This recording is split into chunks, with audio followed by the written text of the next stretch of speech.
Shadowfall Online wasn't the biggest MMORPG, but it had a dedicated player base. About 200,000 active users worldwide, grinding through dungeons, trading items, building guilds. The creator, known only as Alex Reed, worked from a converted warehouse space in Austin, Texas.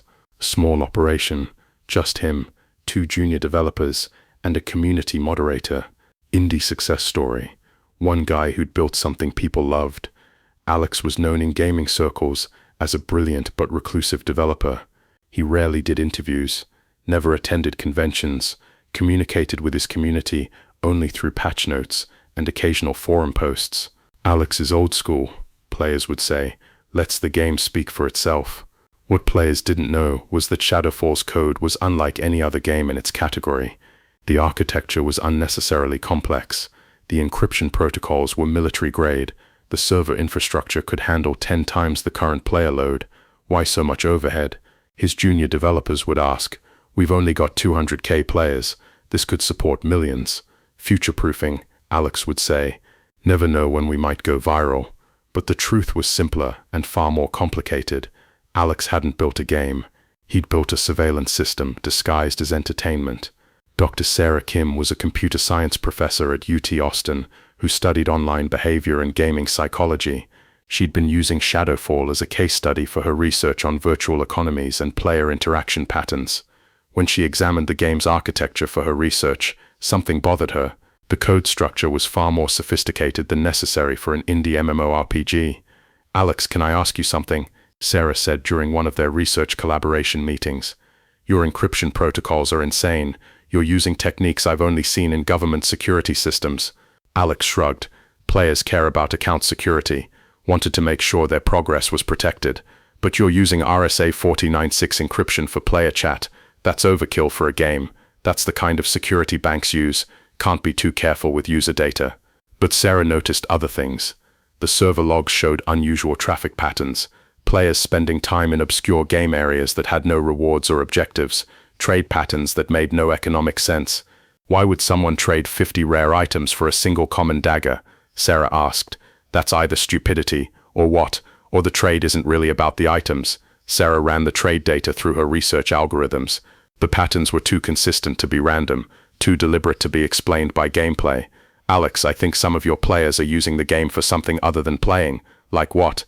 "I don't know. But the data suggests coordinated behavior that has nothing to do with game objectives." Alex was quiet for a moment. "Let me look into it." The FBI's cybercrime division had been investigating online criminal networks using gaming platforms for encrypted communication. Standard cat-and-mouse criminals would use games to coordinate activities. FBI would find them, they'd move to a new platform. Agent Marcus Rivera had been tracking a particular network for 18 months.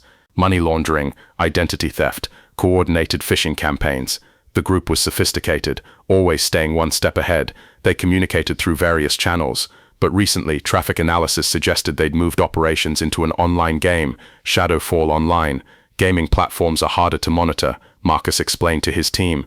"Players can communicate in-game without leaving traditional digital footprints, trade virtual items that might encode information, meet in private instances that aren't logged." The FBI cyber unit deployed an AI system to analyze player behavior in Shadowfall.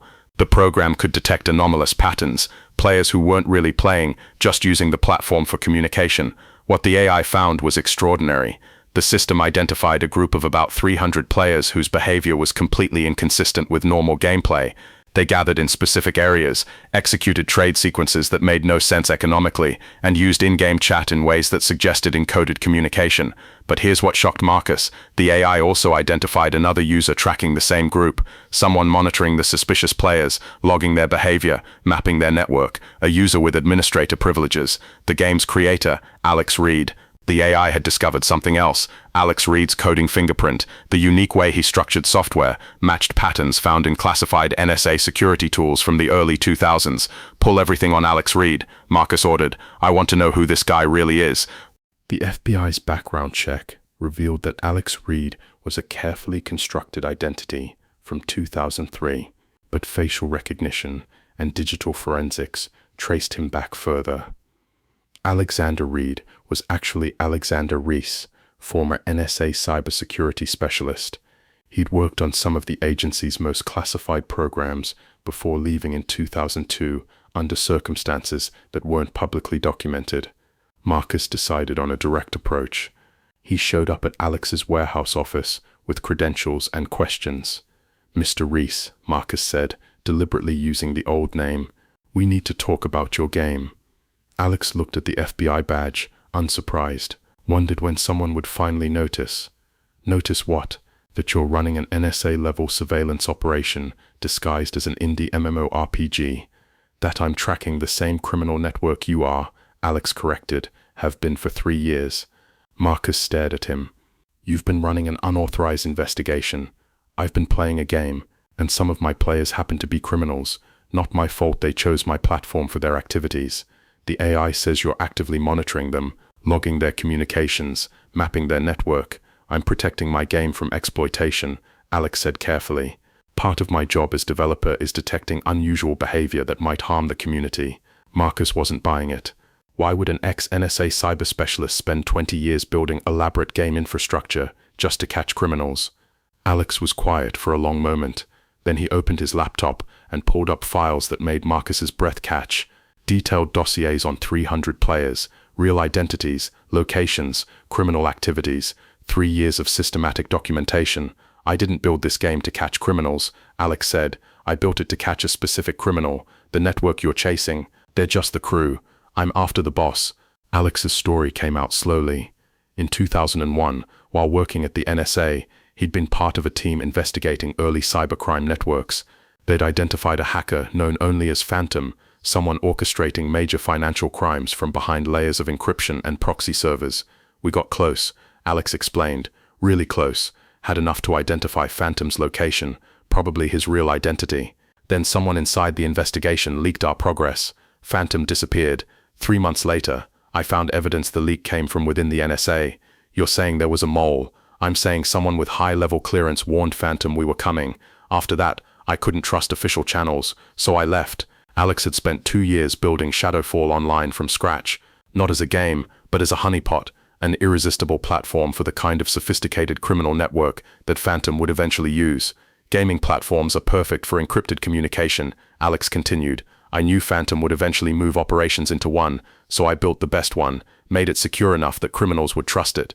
Then I waited. For 20 years? For 18. Phantom's network didn't start using my game until 3 years ago. But once they did, I had them. Every communication logged, every identity mapped. I've been building a case that would hold up in any court." Marcus looked at the evidence. It was comprehensive, irrefutable. Years of criminal activity documented with precision that would make any prosecutor cry with joy.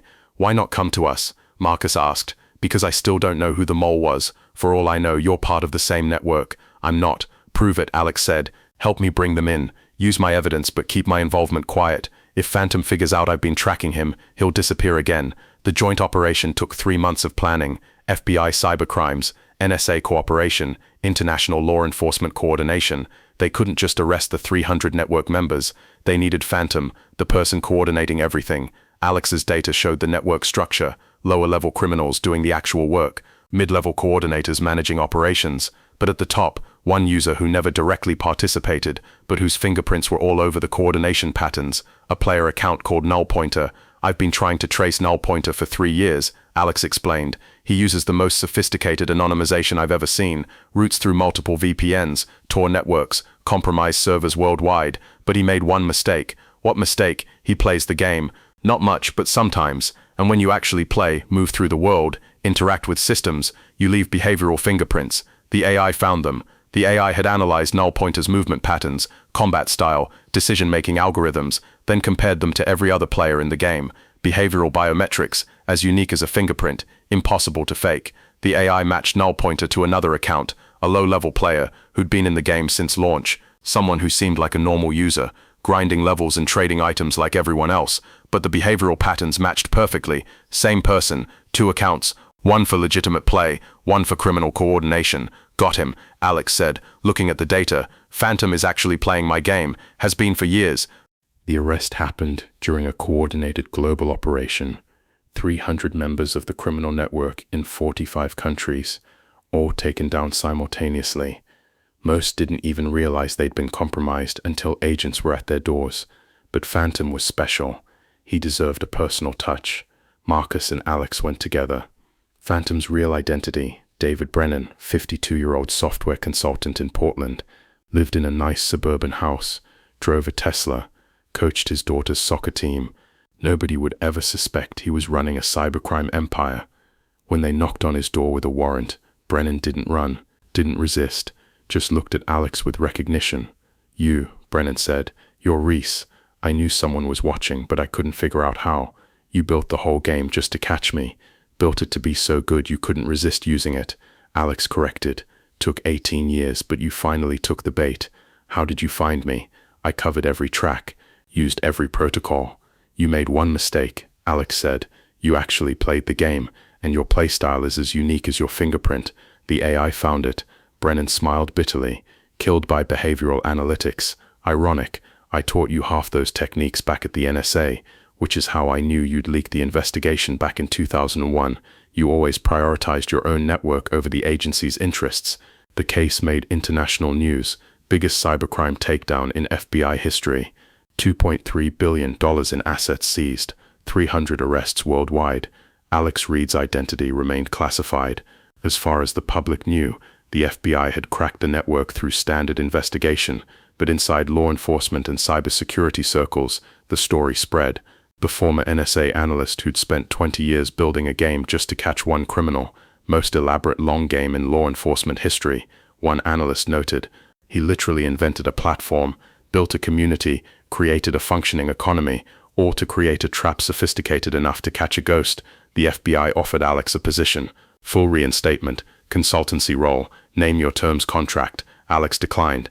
"I built something people genuinely enjoy," Alex said. "Shadowfall has 200,000 players who love the game. I'm not shutting it down just because I originally built it for surveillance. But the criminal network is gone. Your mission is complete. My mission with Phantom is complete. But the game has its own life now. Those players deserve a developer who cares about their experience." Alex kept Shadowfall running, removed the surveillance components, simplified the architecture, made it just a game again, but he also continued working with law enforcement, building honeypots, designing systems to catch criminals, using his unique expertise to stay ahead of the next generation of cybercriminals. "Someone will always try to exploit gaming platforms," Alex explained to his team. "Our job is to make sure the platforms are smarter than the criminals." 6 months after the arrests, Alex was streaming a development update for Shadowfall's community, Q&A session about upcoming features. One player asked, "Alex, there are rumors the FBI used Shadowfall to catch criminals. Is that true?" The chat exploded with speculation and jokes. Alex smiled at the camera. "I can confirm that some people were using the game for activities that had nothing to do with playing. Those people are no longer with us. Everyone currently playing is here for the right reasons.